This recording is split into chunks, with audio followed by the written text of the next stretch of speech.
The internet has made it easier than ever to start a business. Succeeding on the internet, now that's another story. The big question is, what are those who are succeeding doing differently? This podcast has the answers. Welcome to the Marketing Matrix podcast. I'm your host, Lisanne Murphy, and today I am joined by none other, the capitalist pig himself, Mr. Steve Larsen. Steve, thank you so much for coming on the show with me today. Hey, thanks for having me. I appreciate it. Oink.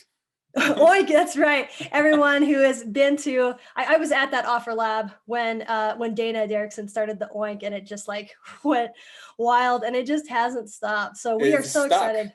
Yeah, it really has.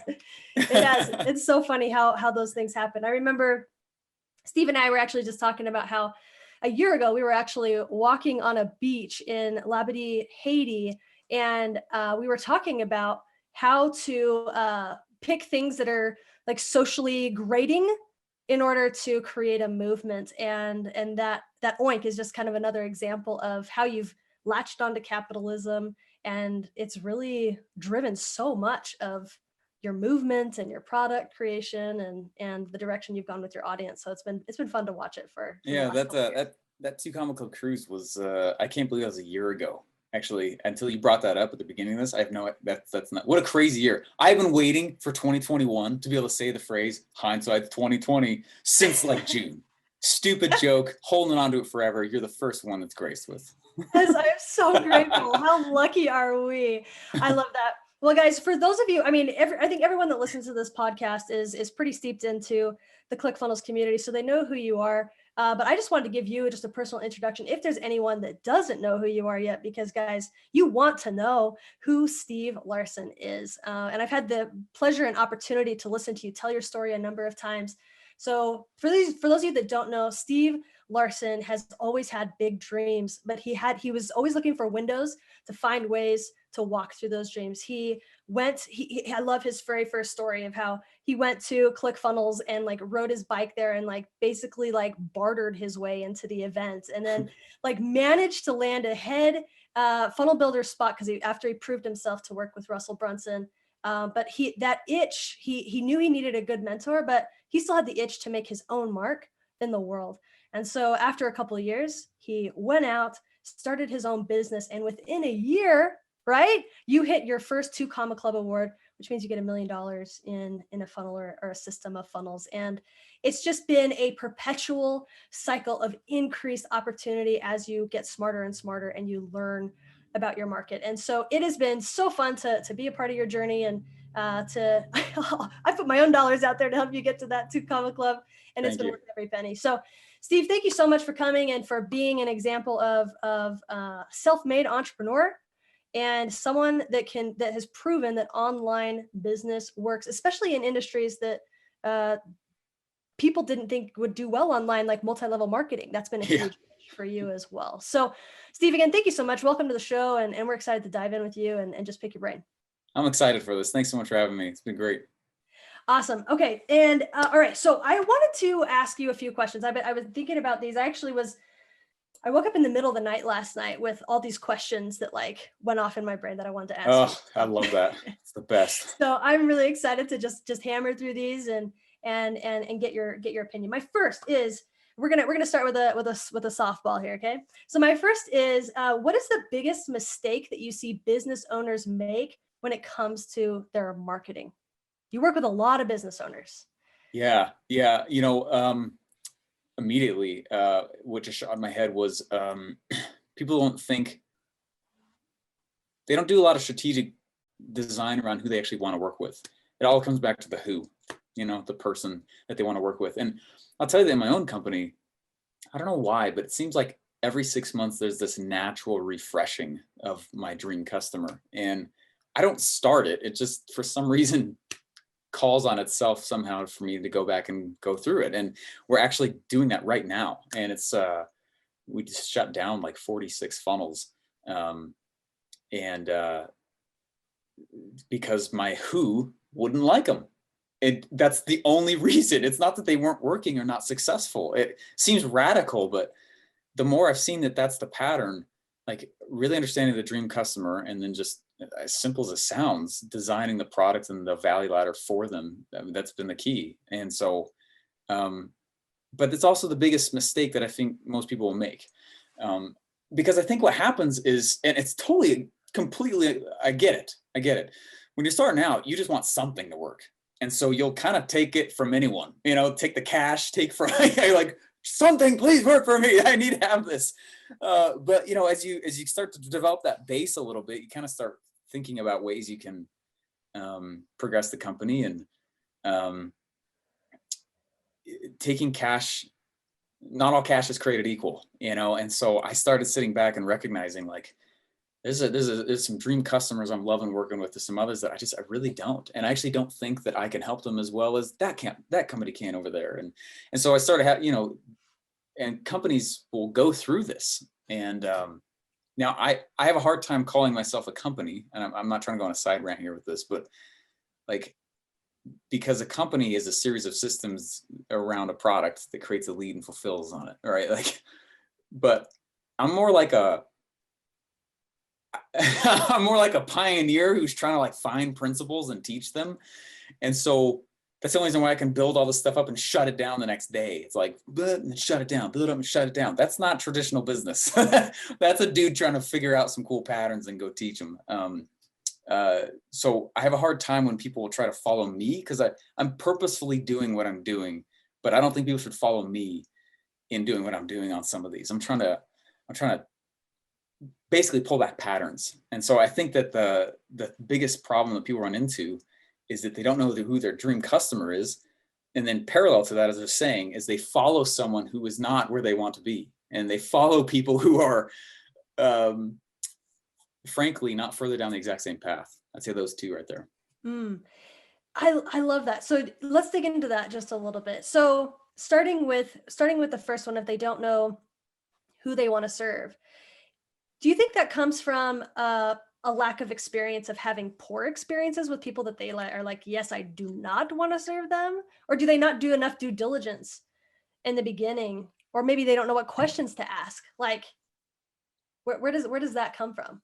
I think it comes from both sides, because I do my best to, like, I've often said, there's some things in this life you can design. There's others you have to discover. Finding who you actually want to sell is not as simple as just writing down what it is on a piece of paper. I've never really found an entrepreneur who stays entrepreneurial, stick with the same dream customer.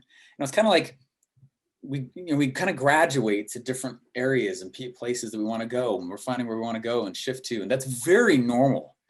And I want anyone who's listening or watching now to this to hear that. Like, it's very normal to shut stuff down and be like, I don't actually know that I want to work with this customer. And you shut it down all and you go move. That's highly entrepreneurial to go do. But so some of it you can just write down, and other things you have to go discover. And finding the dream customer is a combo of the two. You hit it from both sides. Most people don't make any thought at all on who they actually want to sell to. And so the only way they go discover is through, frankly, dragging their feet through a bunch of people they realize only while they're selling them, oh my gosh, I don't want to be selling these kinds of people. Uh-oh. And so you can protect yourself by going the other direction as well. I feel like it was a long way to answer that. No, I think it's perfect. And it's important. Myself being on my own entrepreneurial journey, I've recognized that, where, like, there's some things you can learn by watching others, but then there are other things that, like, you just have to just gotta dive in. Yeah, you really do. You really do. Okay, so, and then in terms of the mentors, tell me more about that. Like, have you yourself followed someone where you're like, that's actually not what I'm going for, or Yes. or like, based on what they put in the media, it wasn't totally clear what the hard work was behind the scenes, and then you got there and you were like, oh crap, like that's not it either. Like, how has that worked for you? That's happened to me a couple times, but I'm very slow to blame someone. For example, I paid someone 2019, I paid out 150 grand in personal coaches. I had so many coaches all over because I realized that coaches are faster than books. They're just faster than books. I have a lot of books. I have, and Wow. that's not all of them. I have so many books, and this is my home office. They're oozing everywhere. I love books, but there's still a slower form of information than, especially compared to a mentor. And so when I recognized that, I was like, I need to go and I need to start. What's the faster form of digestion for the exact same principle that I would, so a few of my buddies who are extremely smart people, I would just be like, hey, what would it take for you? And I'd vox them. I've literally sent this a few times. In fact, I'm about to do my next one with them in like a month. And I stole the term. It's called the CEO swap. It's not my term, but I don't know enough to know what to ask them to teach me. But I know they know stuff that they think is cool. For example, I do this with Brad Gibb. And so he and I are going to go do this again. I said, dude, you have 3 degrees. You have worked for some of the top people in this entire planet. You've sat with Mark Ford while he's smoking an actual Cuban cigar and he's talking about his assets and stuff. Like, that's the most quintessential crap on the planet. And you have gone through the most ridiculous amount of education in the financial world that I've ever seen anyone go through. I don't even know what to ask you. Just teach me what you think is cool. What in your whole career has made it through the Brad filter? And here's the top 10 highlights. And so he does the same thing to me. And so we'll go stand together and he'll just be like, what do you think is blowing your mind and has made it through the Steve filter? And I'm like, bah! And I'll go for half a day. And then, no joke, we have a timer and we'll switch. And then he goes, and that's it. And so I have a hard time when someone says, like, I don't know. First of all, be careful who you learn from. If they're not rich, don't ask them about money. If they're not fit, question everything they have to do about fitness. All right, seriously, information is exploding all over the place. I think we're gonna have to learn more and more how to do moving forward is how to not consume, right? And I think that's already a necessary skill set. And so I'm very, very critical of people giving me advice. And it's not to a negative sense. It is actually to protect my psyche and the mansions I've built inside, right? I'm not trying to get too crazy on you here, all right? But I believe the eyes are a two-way window, all right? There's a really cool documentary with Bill Gates on, it's decoding Bill Gates' mind. And he's like, that documentary blew my brains everywhere. It's so true though. And that's actually what I do is he's like, he can close his eyes and see his frameworks. Me too. And that's when I realized, oh my gosh, the eyes are a two-way window. They're not one way.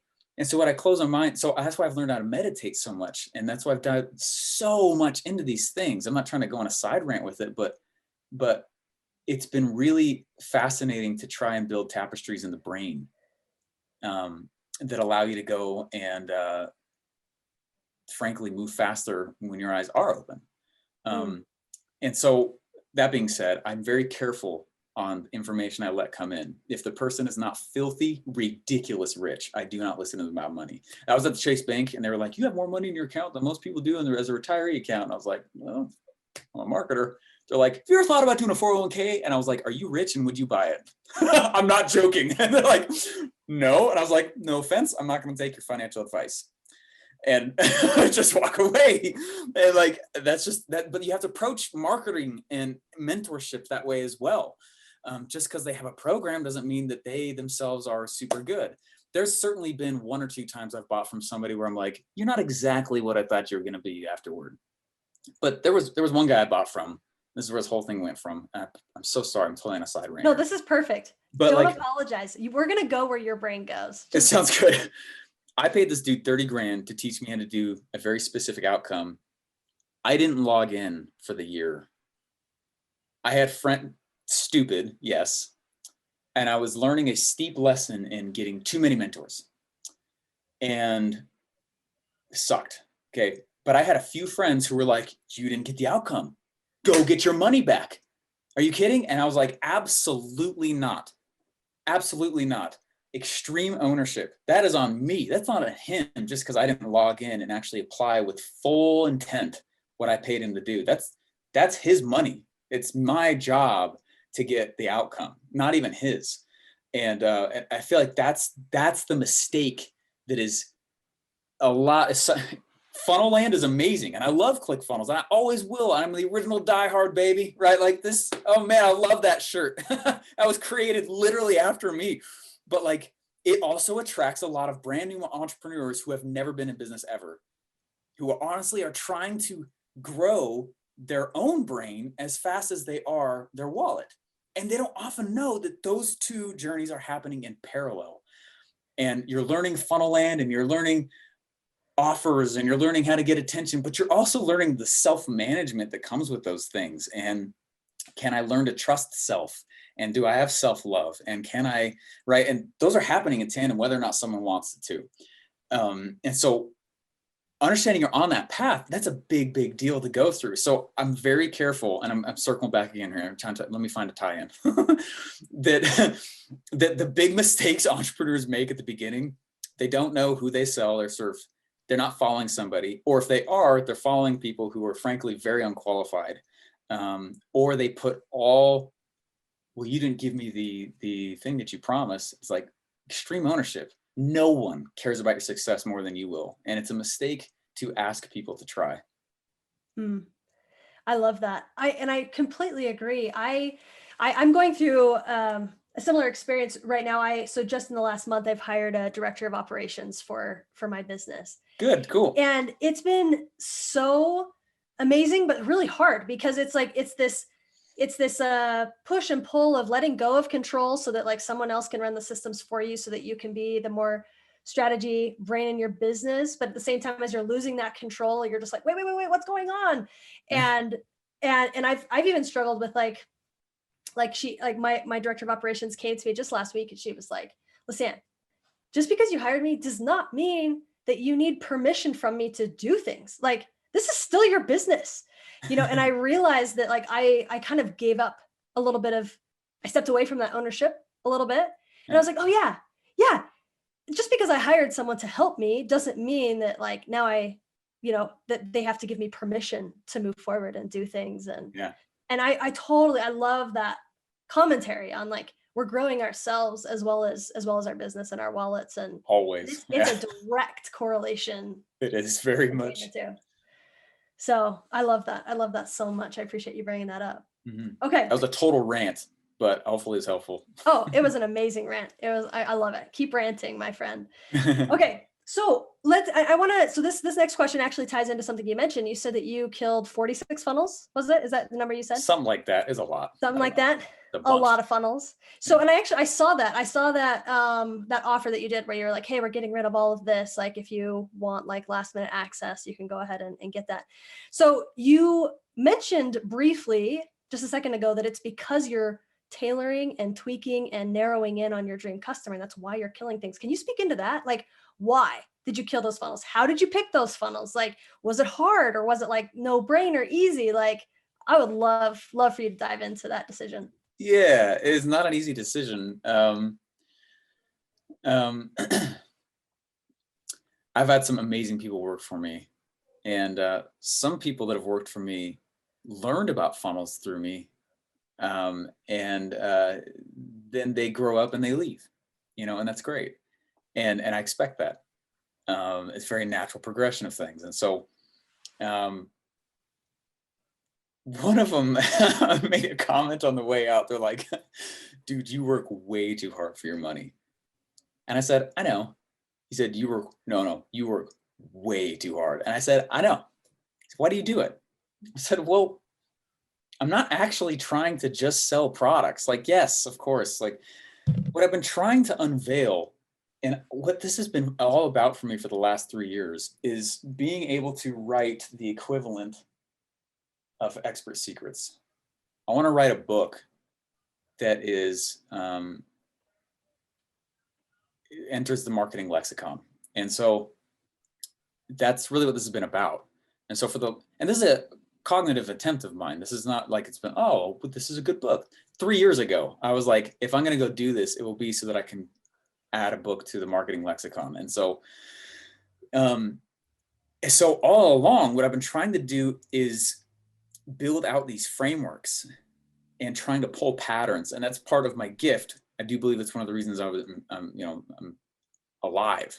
And so, is to find patterns, prove whether or not they're right or wrong, and then teach them so that it speeds up the timeline for others. And so there's been this weird thing that's happened because of that. Part of it is I am pulling the pattern out, the framework, and trying to disprove it. I'm like, oh my gosh, this is a real framework. Let's go teach it and make it into an offer and a product, and bam, here we go. But then there's this other thing that's also been happening where I've been testing a second framework about launching. It's why I do offers and launching. It's actually because of this. It's because I've been trying to find deeper patterns for sexy things that sell on the internet, and a deeper pattern for very attractive ways to launch things on the internet. It's all about the internet. I don't really do stuff brick and mortar. But it's interesting though, between those two, I've been proving them out while I do them. And it's been one of the reasons why there's so many funnels. So it's not just like, he's launching another thing, another thing. I'm like, no, let's see if this actually gets received the right way. Bam, no. And let's see if this gets received the right way. Oh, this worked up until step 3. I don't think I can trust step 4 through 6 anymore, or even 7, just because it stopped at number 4. And so there's been a framework that I've been proving out over the last few years, and trying to tweak it and refine it. That's really what's been going on. And so we're finally at a spot. I'm finally at a spot where I feel like I can sit back and say, you know what? That's the value ladder, and that's it. And anything else that isn't on there doesn't either produce the dream customer for the things at the top, or pulls in a mentality that I'm not really willing to work with because I'm not a life coach. And if they can't hold their own, I got nothing for them. They should buck up. So that's kind of been, that's honestly been it, is I use my own framework on my own business. And it's the reason I know that it works, and works very well. And those who choose to do it, they tend to do quite well as also. But there's three major frameworks that I've been working through. And one is very much offers, the other is launching, and the other is a lot of personal growth and development stuff. And they all happen, or none of it happens. That's amazing. I love that. Well, I love how it's well, one of the things that I really identify with when you say that is, as I've grown in my journey, what I've noticed. So let's see, I have many thoughts. Let me pull them together here for just a second. So one of my beefs with the marketing gurus is that the gurus are pitching their last tactic that made them a crap ton of money under certain circumstances, but are pitching it to other people at a different place in their journey with different businesses. Yeah. And it leads people to like get obsessed with like one tactic that isn't based in a framework. Yeah. And they just like lose their shorts over it. And I'm much like you, where it's like, where's the principle? Where's the principle? Yeah. And so Trumps I love all tactic. Yes, exactly. And so I really admire that, like, and that's deep, hard philosophical work to understand, like, what is the underlying principle that is unchangeable regardless of the tactic that drives the tactic to work. So I'll tell you just like where it comes, like, I did Offer Mind, the event, twice, and it was to help pull out, books, much like products, are for certain people. And I wanted to Offer Mind and Offer Creation Tactics to be more for the masses. So I need the languaging to be broader appeal. That's much broader appeal than the event I just did called Offer Launch, which is all about launching and campaign strategy and getting noise and how it sells on the internet, which is a totally different skill set. But being cognizant of the fact that I was like, my offer formula that I've been working through before I left ClickFunnels, and I test it by selling. I'm like, I'm not going to be theory here. If it actually exchanges dollars, I'm going to take that as a sign as it making money, as a sign of it working. The launch campaigns, though, that was not as much thought through. It's something that I just kind of realized, oh my gosh, I'm really good at this. And we are in an info product business, which means it's one-off sales. And since it's one-off sales, there's no recurring revenue. So by virtue, oh my gosh, I had to get good at launching. And so that's why we're so good at launching. So it's the second skill set that we kind of picked up. And so my last event was about me trying to do exactly what you just said, decode and pull up from 46 funnel launches since I left ClickFunnels. 46, those are just the ones we can remember, and pull out the deeper underlying principles and framework from what does it mean to launch something on the internet, and not just Jeff Walker's book Launch, because that's a method, not the law. I need the underlying principle.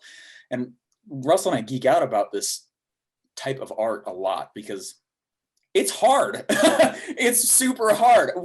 I have so many books on this stuff, and what I'm trying to do, and I'll tell you, but I didn't know you're going to get me worked up on frameworks, but like, this is a big topic. I actually geek out with Russell about this a lot because what he and I really tried to do is, and I've told him this just to his face, of like, dude, I don't want you to be the only voice of marketing and funnel education for the funnel land.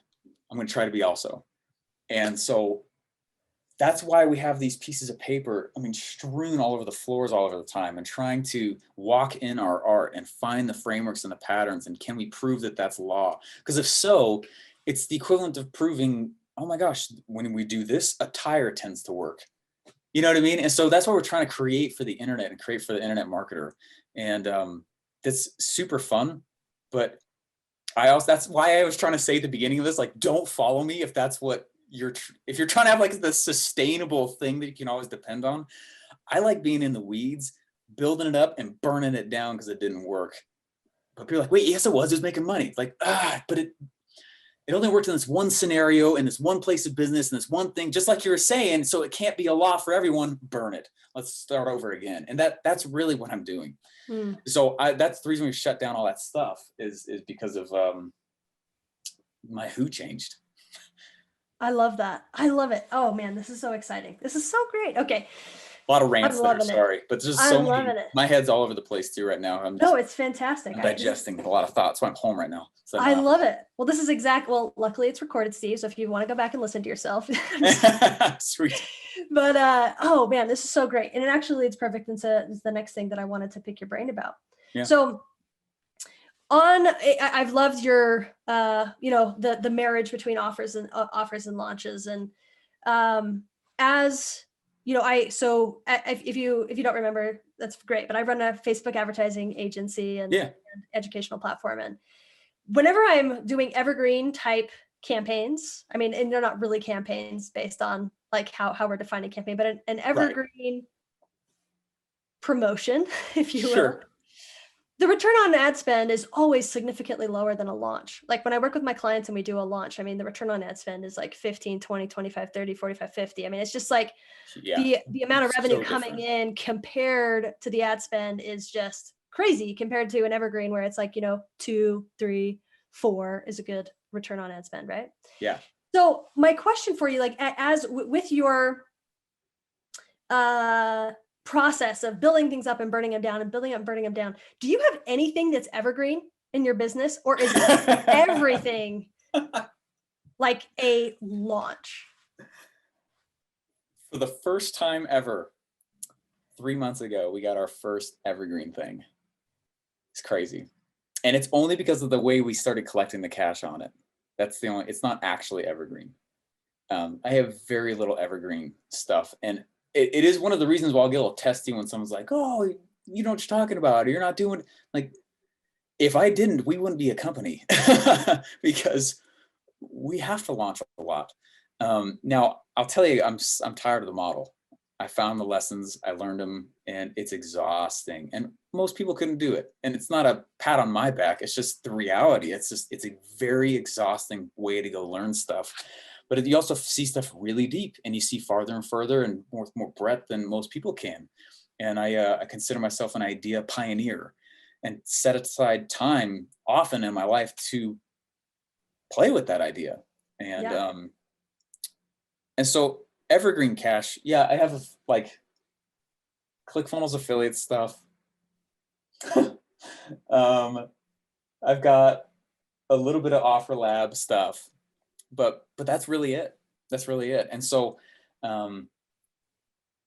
we also started noticing that I have so many funnels out there that people didn't even know what they could buy from me because there's too much, and we were creating analysis paralysis, which was part of the other reason why we shut so much down. So like we have core products like this one, that one, or that one. Like, oh, but what about? I'm like, okay, get rid of all those things. I'm okay. Sorry about that. You're right. My bad. Go back to the core frameworks. There they are. Yeah. So very little, but we're transitioning to that. That's been one of the things that we're doing right now. So, and is that, is that by like design for just like the financial health of the business, or is it like we've learned enough about launches now that like we're figuring out like an evergreen framework that is lasting, or like what with your in the weeds brain, how are you looking at that? Yeah, so it's a great question. So evergreening is far more of a CMO and CEO function than a marketing function. Um, I hate being a CEO. I hate it so much. I can't stand being a CEO. I like being a marketer. And marketing, right? The whole function of marketing is to create noise and campaigns, and whether or not it's a launch or a relaunch or just noise. Marketing is noise, and good noise, or bad, you'll get sales too, but noise. But when you go and you start evergreening something, that means you're creating systems. And systems is a function of being a CEO. You tweak and build and create systems as a CEO. And so my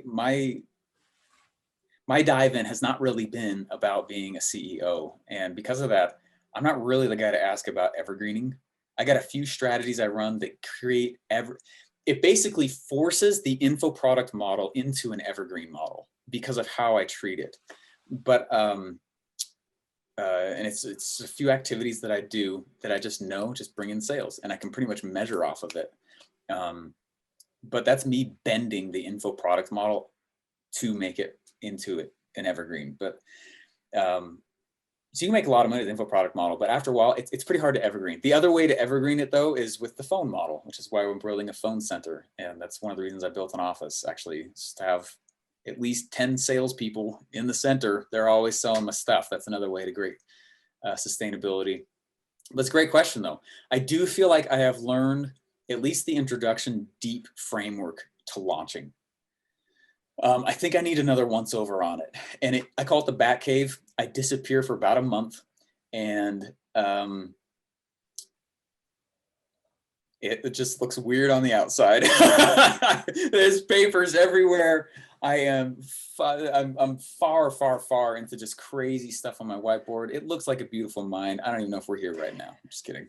But it's kind of deep though, and it goes really goes far. And I did that. It took me 3 weeks to put just the frameworks together for the first time ever for Offer Mind. Then the second Offer Mind was another 3 to 4 weeks in deletion, not addition, to make it more clean and digestible. And that was harder work than actually the creation. I didn't expect that. And Russell reaffirmed that to me. And he goes, oh yeah, should have warned you. In fact, Ryan Holiday writes 500,000 words for every one of his books and then starts to delete. And that's how he creates his books. And I was like, makes sense. It's how you make a masterpiece. It's just a lot of work. But yeah, I don't know if I answered your question with that. No, so it's the combo of all of that stuff. Yeah, I love it. Okay, so here's my other question on campaigns. So as I've tried, I was really, for lack of a better word, like moved when you talked about campaigns at OfferMind, because it really, being a Facebook marketer, like the Facebook the campaign editor has ruined the word campaign.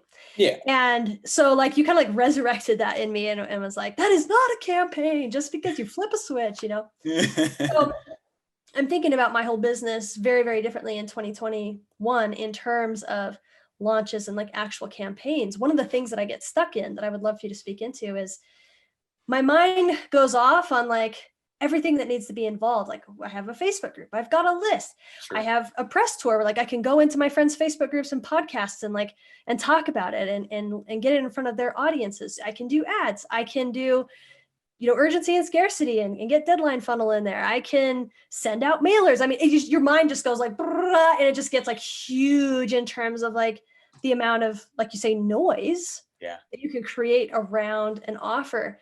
So my question is like, with all of your launches, like, do you always just like go out guns blazing, or like, is it possible to have like a more defined, not so like fusionistic launch that just like gets out of control? Because every time I like go to launch something, I'm just like, oh my gosh, it's too hard, it's too much, it's too busy. Like, so I would love for you to speak into that. Like, is that just the nature of launches, or what am I missing here? I had actually everyone who is listening or we're listening to this is you all know their names. They're very famous. They were a client of mine And one of the things that they said to me was, now doing this with you, Steve, we just don't want this to be a crazy up at 3 a.m.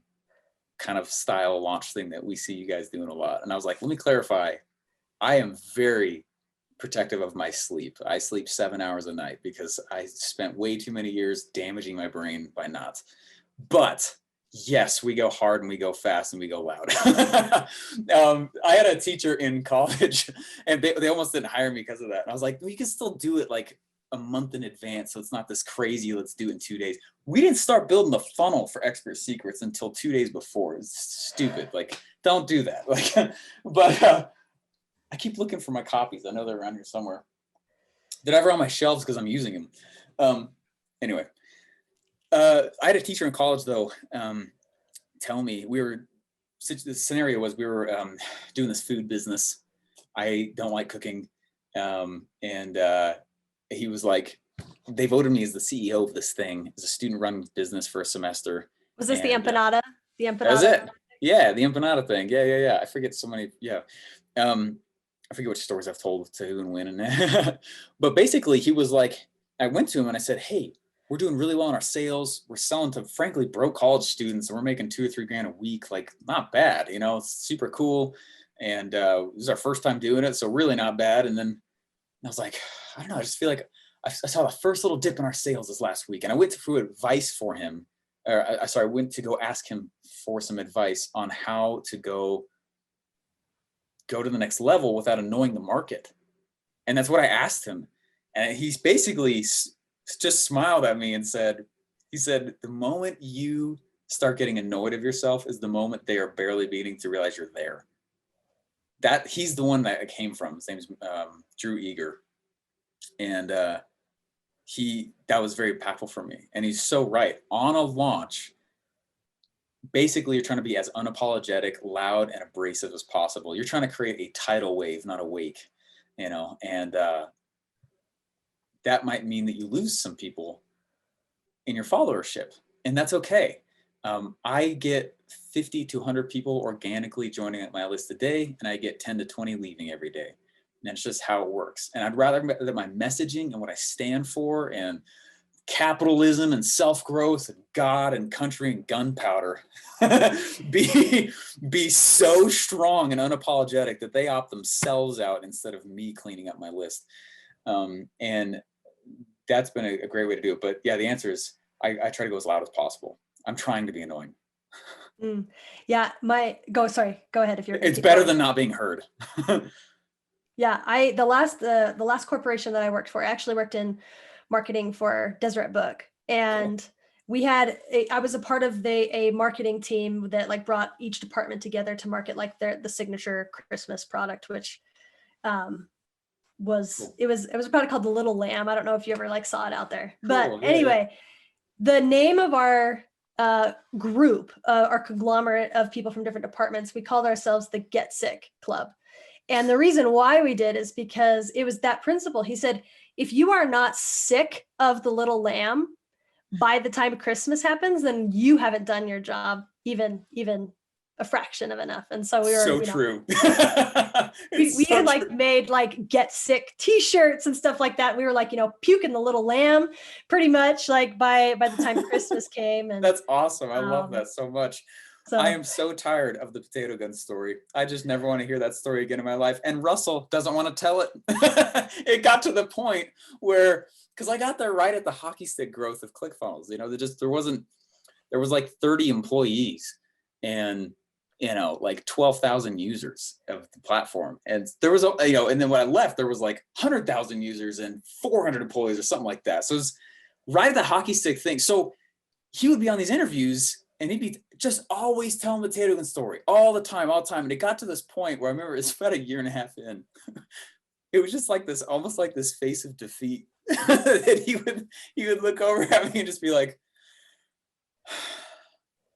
well, I'm going to start this interview now. And I would just be looking at him across the room and be like, and I'd just grab my headphones and be like, okay, no offense, dude. And he'd be like, I get it. And then he'd go click record. And it's because of that very same principle. It's like, well, it's the story that sells ClickFunnels. You're going to get sick of your message way before the market will even barely know you're there. And it could be, if you misinterpret that as a marketer, you might think that something's wrong with your message. It's like, actually, no, it's working. You just got to disassociate because it's going to get annoying. For sure. Yeah. It's funny you say that because it was actually at Funnel Hacking Live just this past year. Like I've drank the ClickFunnels Kool-Aid, deeply. And drinking it now. and I, hearing there's a few stories like Russell says, a few stories that you've told that I'm like, okay, like I've heard this story 1,000 times. And I used to be a musician, and oh, cool. Me too. And yeah, I love, by the way, whenever you do your guitar, I'm not amazing on that instrument yet, but thank you.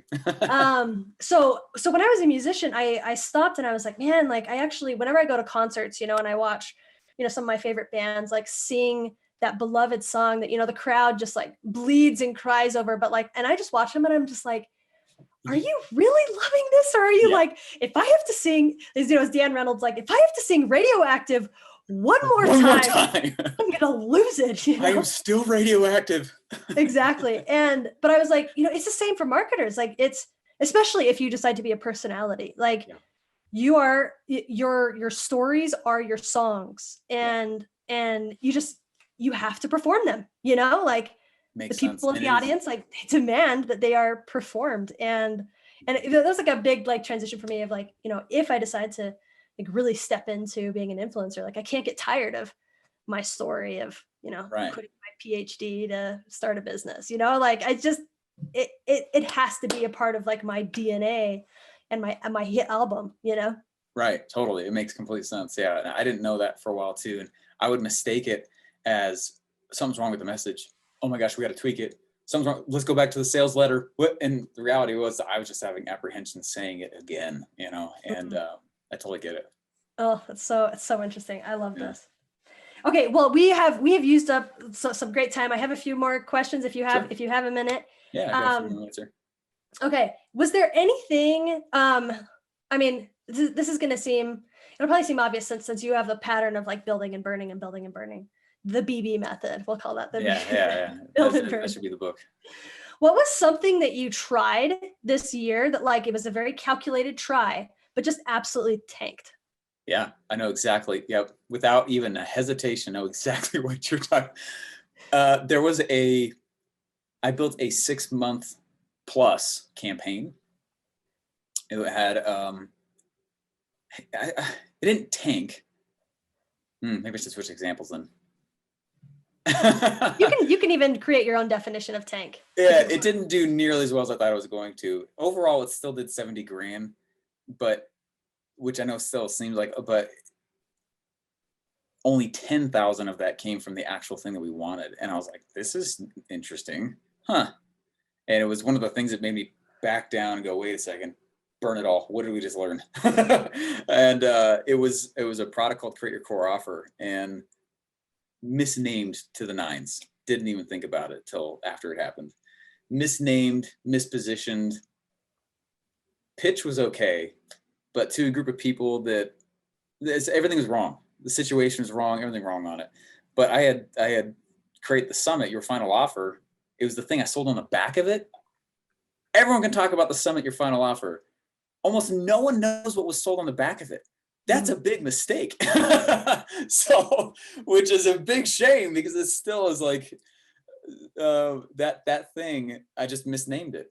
The positioning was not right. And I felt it as I was pitching it in the middle of it at the end of a 6-month campaign. And I just, in my gut was just like, oh crap, it's a really good product. And because the messaging was wrong, it didn't sell well. And so my response to that has been to shut it down and still put it out there because I still think it's what people need.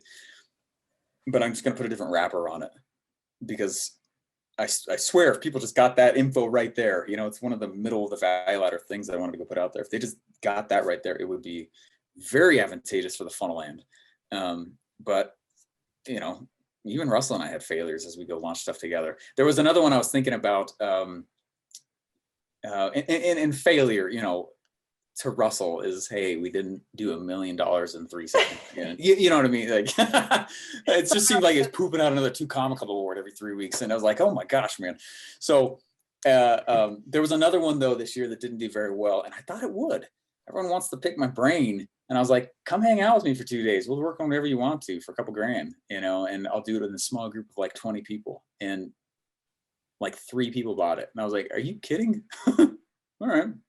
So it's because there was no positioning. I didn't do my own frameworks on that thing. There's been 2 times this year that I did not do my own process to the funnel before we launched them. And those were the 2. Oh, fascinating. Very fascinating, right? I was like, this thing has become so strong now that if we ever get away from the model, it doesn't work.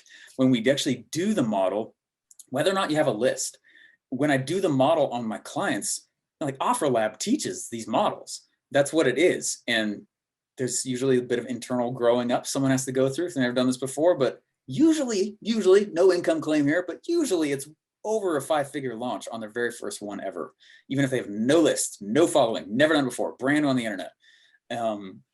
If they are, then usually they're in the 6s, right? Then some have gone to the 7. Like the model works, but the 2 times that I haven't followed it were the 2 times it sucked. That is seriously so interesting. Yeah. And I actually was going to ask you about, like, because a lot of people come to me wanting their course or their coaching to be evergreened, like we've talked about, right? Where it's just like you're spending, you know, couple $1,000 a day and you're getting so much back. But do you recommend, like, even if you're starting to like evergreen should be later, like you should be launching, like even if you don't have a list, like you should lead with launches? Is that Always your philosophy? Yeah, in my opinion, and it's because the style of revenue that comes in, just like you said, launching brings so much money with it. And then you go evergreen and it's usually half to a fourth maybe of the performance of the launch. And so what I was always taught actually by Russell was, he said, when you're launching and your numbers, if you look at your numbers, when the launch is over and you just are kind of continuing to do little mini things to just kind of keep the sales coming in, if you can't chop all the performance in half and still be making $1 in and 2 out, you're not ready to evergreen. I was like, that makes sense. He's like, you gotta have that so dialed in. And it's because of what you just said. You turn on evergreen ads and evergreen stuff, and average cart value is gonna cut in half. Sure enough, does pretty much every time. Cost per acquisition will double, you know. And if you can't get those 2 to work happily with buffer in the middle of launching, you are not at all ready to evergreen. And that's very much, yeah, that's very true. I love that. That's awesome philosophy. Okay, so this will be one of my last questions, and then I mean I could talk to you for a long time, but I need to respect your time. Is if you could go back and give yourself advice towards the beginning of your journey, based on what you know now and the journey that you've been through and the years that you've been through creating the frameworks that you've created, what would that advice be? From a business perspective, I don't know, because I don't think any of my journey's been wrong. It's all been right, even the bad parts. So, because it's all about growth, you know, it really is you against yesterday, and that's it. It's like, so the times that have felt like I really didn't stop much during Christmas break, and there's 2 reasons for that. One, I just like what I do. It's just fun. The second, though, is I just have a hard time stopping. I don't really know how to do it. I never really had much of an example of how to do that. And so I just work. But my work is so fun. It doesn't feel like work, but on the outside, people be like, oh my gosh, take a break, you know. But there's another thing that'd be happening where you're working because you don't want to look in, right? And I would tell myself to always make sure I'm associating with, if I want to be an entrepreneur, people who are actually entrepreneurs. Every time I leave hanging out with Russell at his house, I always message like 15 people saying, I am elevated. Like the horizon came up. It worked again every time. I hope he's getting the same from me as I am from him, because he just exploded my vision again. And I'm like, oh my gosh, that's what's possible. Just lifts and pulls me so much further that I didn't even know was there. So I would tell myself, hunt that at all costs. It's one of the reasons I shell out so much for mentors. Because it will go faster than books. It's amazing what that does. It's the reason I still buy masterminds all the time. So I would tell myself, get into masterminds as quickly as humanly possible. I also would tell myself to learn to meditate earlier, because that opened a world I didn't know was there. Mm. Yeah, well, especially I would imagine for someone whose brain is as active as you are, like sometimes you have to like clear the clutter to like be able to see the gold, see the thread that's like that's weaving through that clutter. I know I have that issue. My brain is, it's why I woke up in the middle of the night with like, that's what I need to ask Steve. You know, Totally get it. I'm the exact same, probably talking to my echo like that, because that makes total sense. Meditation for me has not been about controlling my head. I've learned that that's pretty futile. It has instead been about me learning how to guide it. And so it's basically done the equivalent of build a faucet on my creativity. I can turn it on, I can turn it off. And it's been the first time I can actually go to sleep versus just constant running. And it's like, oh, what if we just build a little spigot there? Instead of, and that's been one of the major beauties of it. So the first benefit for me of meditation has been very much the clearing of the mind, like you mentioned. And that's kind of, and I can't speak to all meditation. This is just my experience, but it has been that really for me, that was like stage one. Can you just think about nothing? Like that's hard for some of us, you know, it sounds like for you too. It's like, that's hard. The second though, and this is the piece that I'm really referring to, I had no idea the power of meditating on a question. It's ridiculous. It's one of my most strong pattern finders. And the trick is slowing down long enough to hear it. And that for me has been really interesting. It's one of the reasons why I will write a question I have a questions whiteboard, and I will write down whatever I'm trying to figure out. And if it's a real deep question I can tell is going to be a bit of a journey, like the last framework that I just pulled out, I was like, if I can solve this, it's going to help a lot of people. And it has. And it's new. It's like a 3-month-old framework. It's a baby still, but it's working. But when I know it's that big, I'll write it on a piece of paper on the top of my floor of my room. And then I'll also write it on a whiteboard. And there's a few things that I do to start pulling out the answer. And one of them is meditate itself. The other, though, is I do kind of just expect that there's just going to be answers that's just going to be given to me. And so I'll write those down. And then really the other is hunting. And I love the hunt. And I will hunt. And I in fact, I get addicted to the hunt beyond what's necessary. Because I just like thoughts and ideas so much. So I will get addicted to the hunt way, way beyond what is actually meant to solve the problem. Because I'll just keep pulling in this example, and this example, this example. I'm like, okay, I have beaten this principle to death now, because I just constantly, oh, there's another one. And that's super, super fun. I love that part of it. But I have several meditation tools that I use to do that. I solve a lot more by walking and pacing around in here than by reading almost. So yeah. I love it.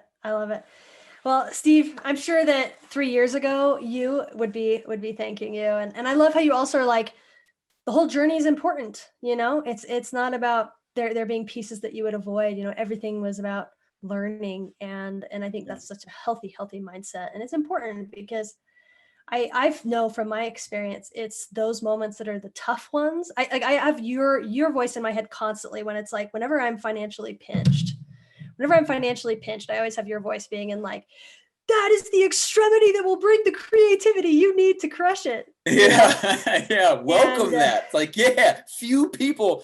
Okay. One little thing. Here it comes. Sarah, you all right with that? Bring it. Okay. I brought my little girls to a trampoline park yesterday. It was so fun.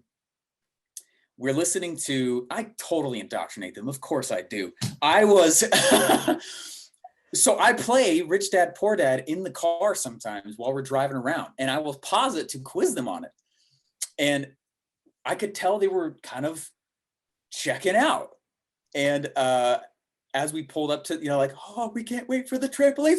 And I was like, I can't wait too. It's going to be awesome. So I'm a little kid at heart. I always will be. Of course, I jumped on the trampolines. I was like the biggest kid there. Why do adults stand on the side? I don't, that's how you die early. Anyway, new topic, backing up. Here we go. So we're pulling up to this trampoline park, and we're listening to this exact spot in Rich Dad, Poor Dad, where he's saying, Rich Dad is teaching young Robert Kiyosaki, there are people in this life who, when problems come to them, they just shut down. They shut down. They'll never learn how to fight back. There are those who learn to fight back, but the way they learn to fight back is by fighting back against loved ones. They fight back against God. They fight back against whatever's going on, and they don't realize that it's just life trying to teach them something.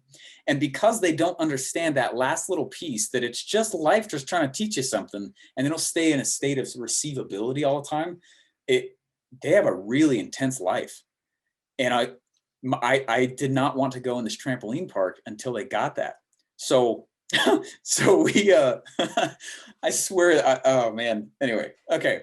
So we so excited for what's about to come out of your we mouth. sat in the parking lot of this trampoline park right next to it. And they're like looking at it. And I was like, what did they just say? What did he just say? This is really important. And they'd be like, looking over the trampoline park, be nice. And I was like, nope, let's rewind. And we listened to that 1:15 segment again. And then again, and then again, and then again, and then again. And we ended up doing it. Something's on my door here. Can you pause for just 1 second? Yeah, of course. Thank you.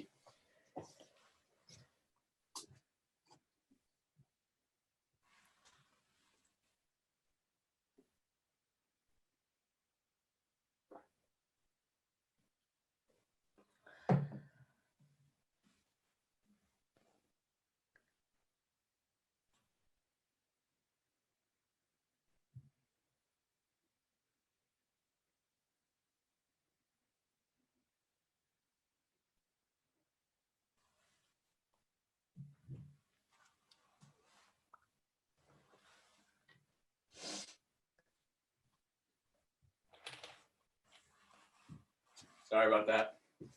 Oh, no worries. Nothing like getting certified mail from the government saying that you're good to go. Yes. That's good. All right. That's amazing. So the last thing you said is you were listening to it again and again and again. About 1:15. Yeah. So we were listening to it again and again and again. And basically what I started doing to them, I was like, now what did they say this time? And they'd still be looking over the trampoline park and they'd be like, well,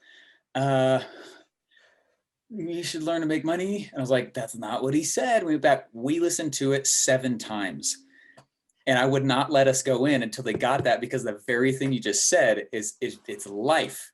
God's not throwing his thumb on you saying, I don't like you and disapprove of you, child of mine.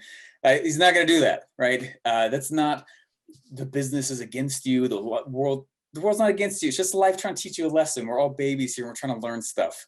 All right. And so that exact same thing, exactly what I was trying to push into them. So anyway, full side right there. That's super fun. I love it. Did they get it? Yeah, eventually, after I said it to them, and then they couldn't say it back. So we stayed there and we did it again until they could, because I was like, guys, you have to get this. I said, I will teach you about God, gunpowder, and capitalism. Like, I got to teach you this. God, gunpowder, and capitalism. That's amazing. I love that lesson. And I think that it's one of my firm beliefs that that so many of the struggles that we have in are a nature of just that we are in a fallen world, that stuff just happens. And the second is that we create it, right? It goes back to that extreme ownership principle, is that like, whether we do it intentionally or we mean to or not, we create our circumstances. Totally. And just all doing, yeah. So we have to learn from those. Mm-hmm. All right. Well, Steve, it has been an absolute pleasure having you on the Marketing Matrix today. I count you one of my good friends and dear mentors, and it just means so much that you would be willing to share what's working, what's not working. That's what we're all about on the Marketing Matrix, and diving deep into marketing. And so thank you so much for just bringing the heat, opening the kimono and digging in with me today. Lots of fun. Appreciate it. It's been great. Right. Okay, well, until next time, again, this is Steve Larsen. Steve, do you want to say anything about like where people can follow you, find you? I know you just launched a new podcast, which is super fire. So you guys, if you're listening to this podcast, you'll love his podcast if you're not listening to it already. So if you want to take a second to tell where people can find you, you're more than welcome to. We call it Launch for Profit. That's the name of the show. And it's basically stories of rich dead marketers and how did they make money so that we can take the patterns and use them today. It's pretty much what the premise of the show is. It's a lot of fun. And then we shut down so much stuff. It's like, where honestly, can people find me? Yeah, right. It's like capitalismswag.com is the best. Capitalismswag.com. Funny enough, because we just don't have that many other things that we've left up. And so when someone has this shirt, I'm like, oh, my people, that's my tribe. So yeah, anyway. Yeah, right there. I love it. Yeah, right. I love it. All right, guys. Well, make sure to follow Steve, follow his movement. He is a brilliant, brilliant man and an amazing marketer, and he's doing so much good in the world. So again, Steve, thank you so much for coming on the show today. And guys, stay tuned for our next episode. Access denied.